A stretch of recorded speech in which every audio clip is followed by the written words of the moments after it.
Fatimah merupakan putri bungsu Rasulullah dengan Khadijah.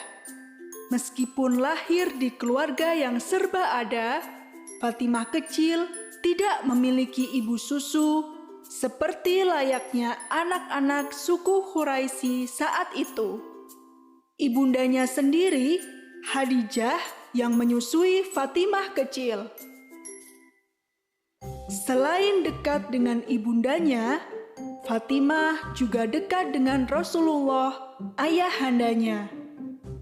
Bahkan, Rasulullah pernah berkata, "Fatimah adalah darah dagingku. Apa yang menyusahkannya juga menyusahkanku, dan apa yang mengganggunya juga menggangguku." Hadis riwayat Ibnu Abdil Bar. Ketika Fatimah berusia 5 tahun, peristiwa pengangkatan Nabi Muhammad terjadi. Sejak saat itu, kehidupan Fatimah berubah total. Namun, karena usianya yang masih kecil, Fatimah belum paham seberapa sulitnya hidup kaum muslimin saat itu. Namun, semakin hari dia semakin paham bahwa banyak orang membenci ayah serta ibunya. Banyak orang yang dulu bekerja dengan mereka, akrab dengan mereka, kini semuanya menjauh. Bahkan, paman dan keluarganya sendiri pun memusuhi ayahnya. Suatu ketika, Fatimah kecil melihat orang-orang menaruh kotoran unta saat ayahnya sedang sholat. Rasulullah tetap sujud dan tidak mengangkat kepalanya ketika merasakan kotoran ditaruh di punggung serta pundaknya. Fatimah kecil menangis melihatnya.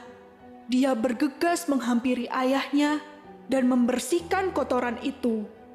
Dia merasa kesal saat orang-orang jahat itu justru tertawa gembira.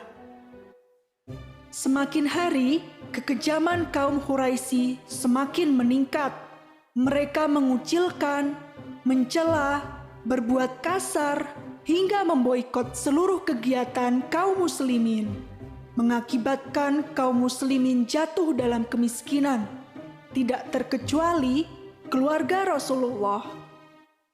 Harta Khadijah habis untuk membiayai perjuangan menegakkan Islam, sehingga Fatimah kecil pun sudah terbiasa hidup sederhana sejak kecil. Ketika telah beranjak dewasa, Rasulullah menikahkan Fatimah dengan Ali, seorang pemuda yang memiliki sifat mulia. Dia merupakan sepupu Rasulullah sendiri. Setelah menikah, Fatimah tinggal di rumah suaminya. Rumah itu sungguh sederhana, tidak ada perabot apapun.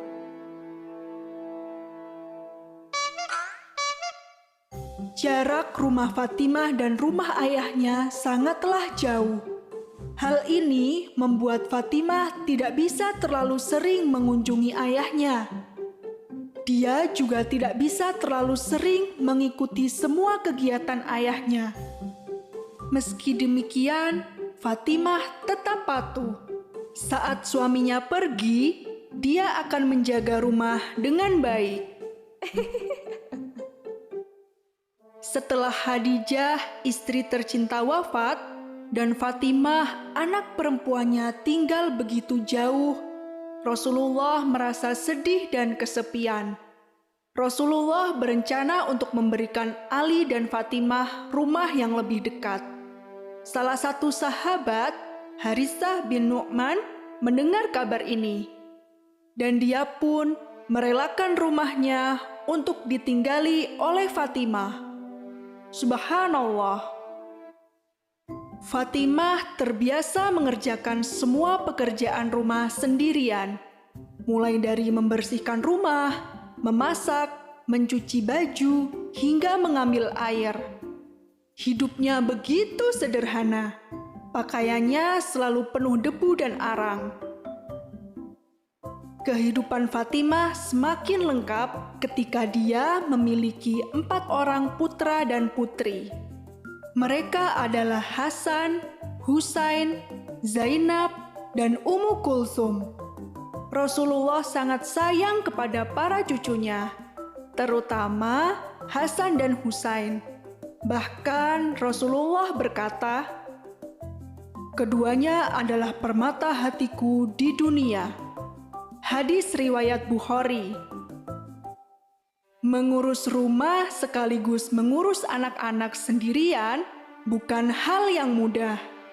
Apalagi kala itu kehidupan kaum muslimin begitu berat. Suatu hari, Fatimah mengadu kepada suaminya.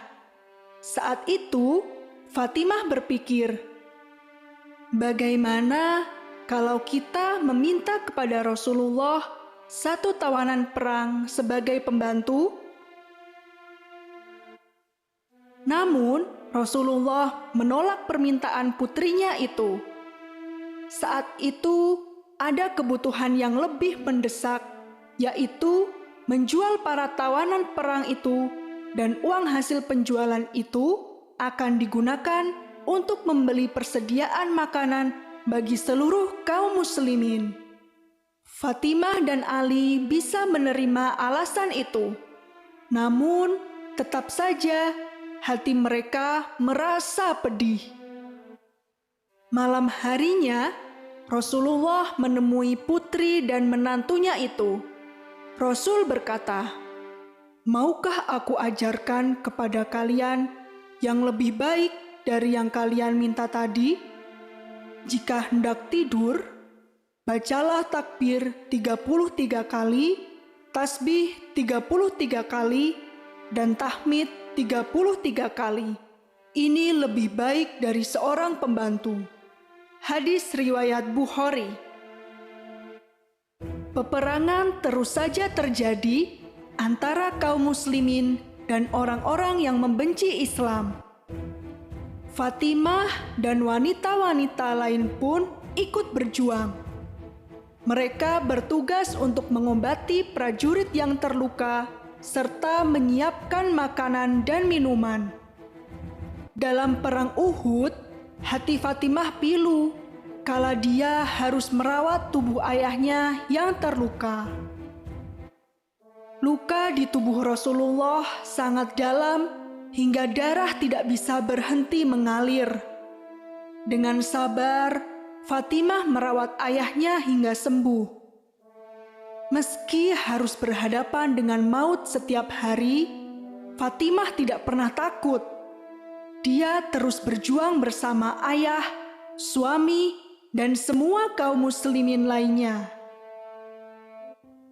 Suatu hari, Rasulullah sakit parah hingga tidak bisa bergerak. Fatimah pun menjenguk ayahnya. Saat itu, Rasulullah membisikkan sesuatu kepada Fatimah.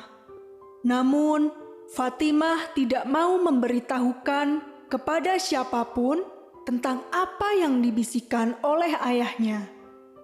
Tak lama setelah itu, Rasul pun wafat.